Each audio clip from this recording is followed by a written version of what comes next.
Second Kings chapter 8. The Shunammite land restored. Now Elisha had said to the woman whose son he had restored to life, "Go away with your family and stay for a while wherever you can, because the Lord has decreed a famine in the land that will last 7 years." The woman proceeded to do as the man of God said. She and her family went away and stayed in the land of the Philistines 7 years. At the end of 7 years, she came back to the land of the Philistines and went to appeal to the king for her house and land. The king was talking to Gehazi, the servant of the man of God, and had said, "Tell me about all the great things Elisha had done." Just as Gehazi was telling the king how Elisha had restored the dead to life, the woman whose son Elisha had brought back to life came to appeal to the king for her house and the land. Gehazi said, "This is the woman, my lord the king, and this is her son whom Elisha restored to life." The king asked the woman about it, and she told him. Then he assigned an official to her case and said to him, "Give back everything that belonged to her, including all the income from her land from the day she left the country until now." Hazael murders Ben-Hadad. Elisha went to Damascus, and Ben-Hadad, king of Aram, was ill.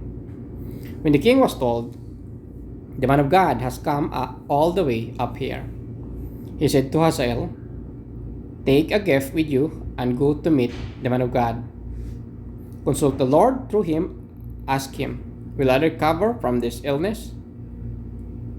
Hazael went to meet Elisha, taking with him as a gift 40 camel loads of all finest wares of Damascus.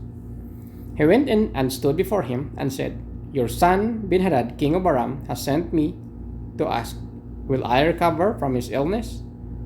Elisha answered, "Go and say to him, 'You will certainly recover.' Nevertheless, the Lord has revealed to me that he will in fact die." He stared at him with a fixed gaze until Hazael was embarrassed.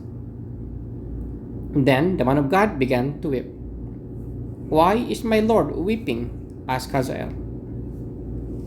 "Because I know the harm you will do to the Israelites," he answered. "You will set fire to their fortified places, kill their young men with a sword, dash their little children to the ground, and rip open their pregnant women." Hazael said, "How could your servant, a mere dog, accomplish such a feat?"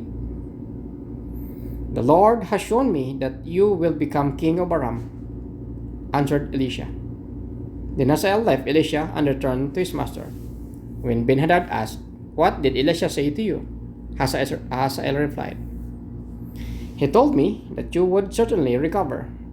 But the next day he took a thick cloth, soaked it in water, and spread it over the king's face so that he died. Then Hazael succeeded him as king. Jehoram, king of Judah. In the 5th year of Joram, son of Ahab, king of Israel, when Jehoshaphat was king of Judah, Jehoram, son of Jehoshaphat, began his reign as king of Judah. He was 32 years old when he became king, and he reigned in Jerusalem 8 years. He followed the ways of the king of Israel, as the house of Ahab had done, for he married a daughter of Ahab. He did evil in the eyes of the Lord. Nevertheless, for the sake of his servant David, the Lord was not willing to destroy Judah. He had promised to maintain a lamp for David and his descendants forever. In the time of Jehoram, Edom rebelled against Judah and set up its own king. So Jehoram went to Zair with all his chariots. The Edomites surrounded him and his chariot commanders, but he rose up and broke through by night. His army, however, fled back home. To this day, Edom has been in a rebellion against Judah. Libnah revolted at the same time. As for the other events of Jehoram's reign and all he did, are they not written in the book of the annals of the kings of Judah? Jehoram rested with his ancestors and was buried with them in the city of David, and Ahaziah his son succeeded him as king. Ahaziah, king of Judah. In the 12th year of Joram, son of Ahab, king of Israel, Ahaziah, son of Joram, king of Judah, began to reign. Ahaziah was 22 years old when he became king, and he reigned in Jerusalem 1 year. His mother's name was Athaliah, a granddaughter of Omri, king of Israel. He followed the ways of the house of Ahab and did evil in the eyes of the Lord, as the house of Ahab had done, for he was related by marriage to Ahab's family. Ahaziah went with Joram, son of Ahab, to war against Hazael, king of Aram, at Ramoth Gilead. The Arameans wounded Joram, so King Joram returned to Jezreel to recover from the wounds the Arameans had inflicted on him at Ramoth in his battle with Hazael, king of Aram. Then Ahaziah, son of Jehoram, king of Judah, went down to Jezreel to see Joram, son of Ahab, because he had been wounded.